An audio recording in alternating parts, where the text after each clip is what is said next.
भाजपच्या वतीने सिंदखेड राजामध्ये जितेंद्र आव्हाड यांच्या फोटोला चपला जोडे मारत निषेध। शहर अध्यक्ष संदीप मेहत्रे यांच्या नेतृत्वात केले आंदोलन।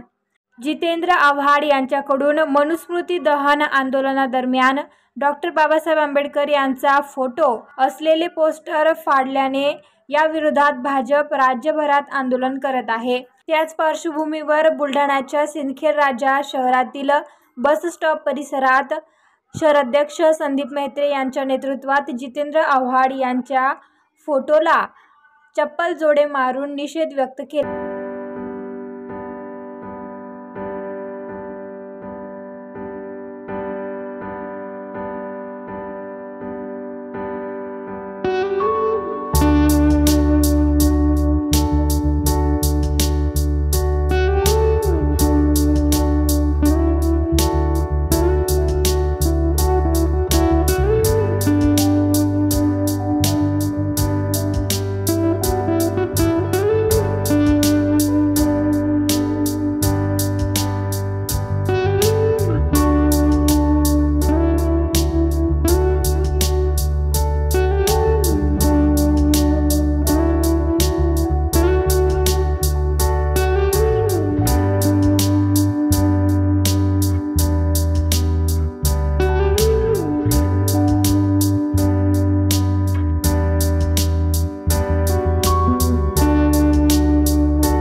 संपर्क करा।